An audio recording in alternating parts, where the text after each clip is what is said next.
It's also the home of, very, very, very heartfelt debates over this assisted dying bill, as MPs are going to be debating over the next 6 weeks. A vote coming up in 6 weeks' time after a bill was introduced by the Labour MP Kim Leadbeater to the House of Commons, looking at assisted dying, allowing assisted dying for those who are terminally ill, only 6 months to a year to die before their death, but only with the agreement of 2 doctors and a judge. Now, Benedict Spencer already argued against this, saying, frankly, the state is not capable of doing this. It will be a slippery slope. We'll end up with laws like Canada, where we've got young people with mental health problems who are allowed to take their own lives. I think it's something we desperately need to bring in. Well, let's talk to Dr. Gordon MacDonald now.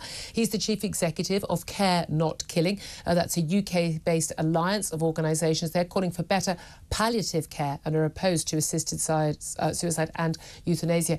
Good morning to you, Gordon. Good morning. Thanks for joining us. Why is it that you think that palliative care is the answer and not assisted suicide?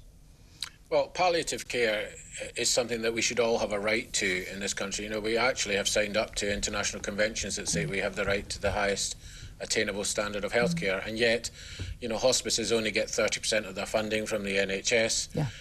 You know, 1 in 4 cancer patients are not getting all the palliative care that they need, particularly at weekends or in out of hours or in the community. And it shouldn't be provided by charity. It should be something that we all pay for through our taxes, I think. Well, I mean, whatever the model of management, the point is government needs to invest sufficient resources in it. And, you know, this has been an ongoing problem for a long time. We've got hospices laying people off in England at the moment, and funding gaps because pay rises are not being funded, you know, whereas they are in the NHS. But here's the thing, Gordon, even with the best palliative care in the world, say it was world-class care, all the funding, all the staffing that was needed, there will still be many people, I think thousands of people, who would say, my life is not worth living. I'm going to die in 6 months to a year's time.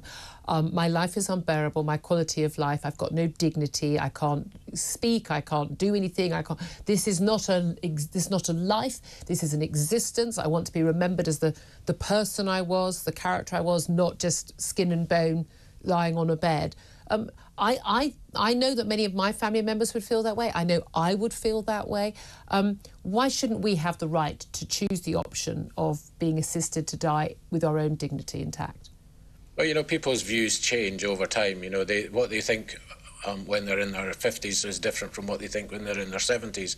You know, and people. Well, then we don't have to go through with it in our 70s, then. Well, you know, the problem is the system takes over, and that's what we're seeing happening in Canada and the Netherlands and Belgium, where, you know, even you have like a quarter of physician-assisted deaths in Belgium where there's no consent given by the patient, but the doctors just do it anyway. Well, I wouldn't, but this is the thing. The argument, and Benedict's made this case, well, you know, this will just be a slippery slope and this is what we'll get into. You know, I would argue strongly against that. It has to be something that people have signed up to when they were compos mentis, and that we do, you know, with people's full knowledge and agreement, very, very clear, and lots of safeguards. If there were those safeguards, would you agree to it? But, you know, the basis of your argument is that people have a right for autonomy. And, you know, if that's the premise of which you're basing it on, then why would you limit that by specific circumstances? You know, ultimately, this has to be driven by, you know, the best care for people rather than just saying, well, patient autonomy trumps everything else. Well, hold on a minute. Sometimes the best care is to die. We know plenty of doctors have spoken to me over the years on and off air about how, you know, they helping elderly patients in a lot of pain. They know that extra shot of morphine is actually going to be enough to kill them, and they do it anyway. This has kind of been happening, but, you know, wink, wink, nudge, nudge, for many, many years. I would say it's a good thing. When we talk about pets, no one would keep their pet alive in these sort of conditions that some of these human beings were being kept in without doing what we would feel was the kind thing for them, which is to put them out of their misery. Why do we think that human beings should suffer the misery which we wouldn't expect a pet to suffer? Well, I think there's a lot of scaremongering from people who want to change in the law about that. You know, practices that happened 50 years ago are not happening nowadays. Morphine doesn't actually kill people. It's other things that are used to kill people in places like Oregon.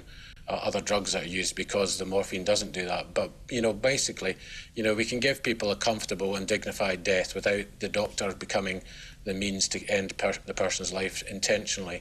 And once you change the law and allow doctors that power over life and death, then it's very dangerous, because how do you control for the odd person who gets some sort of psychological kick out of killing people. You know, that's the reality that we have to cope with. Yeah, and again, and we have seen that, and certainly there are some people who are involved. But again, there's people already sort of selling suicide kits on the internet who have this kick. We've seen some cases recently. I mean, really, really scary cases.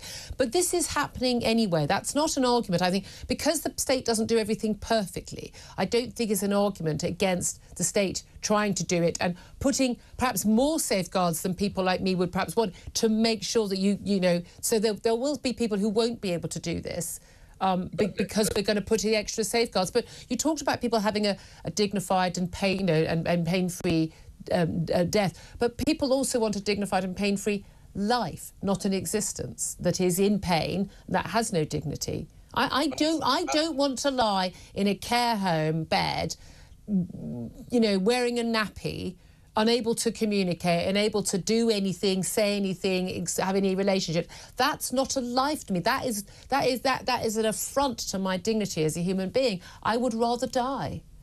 Yeah, but this is a typical ableist attitude. I mean, people like Tanni Gray-Thompson or Jane Campbell in the House of Lords will respond to you and to others who've said that to them, even in the House of Lords. You know, this is what we live with every day, and you're basically saying our lives... No, that's not true. No, I'm saying that everyone should be able to make their own choice, and there'll be people who are very physical people who would find being, you know, paraplegic unacceptable to them. And there are other people who've learned to live with it. For instance, after someone's had an accident, I don't think we should allow, you know, there should be at least a couple of years wait before anyone's allowed to even apply for this, because people have to go through that, you know, that great loss.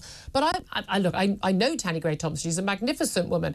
She doesn't have no life. She has an incredibly fulfilling, important life. She does important work. She's an amazing character. She's not lying, you know, expressionless on a bed with no existence. But, you know, yeah, I think you're making a value judgment. About my life. Yeah, I'm making a value judgment about my life. And I'm saying that I should be allowed to make the choice about my life. You can make the choice about your life. Why should you get a say about my life? But it's not your experience at the moment. You're making statements in the abstract without knowing what you would feel at the time. So, you know, we have to care for people, and we have to apply all the... But when I am in that situation, if I approach that situation through a debilitating illness, I can change my mind. Well, you can only change your mind if the system allows you to. Why? You know, well, we have a system that will allow people to. But the point is that people are feeling under pressure. You've got people who are in wheelchairs being offered death rather than a wheelchair ramp in Canada. You know, we've got people who are fearing being made homeless in Canada. That's Canada. I don't see why we can't put in the safeguards. I have to say, look, I so appreciate you joining us. I hope you'll join us again when we have a bit longer.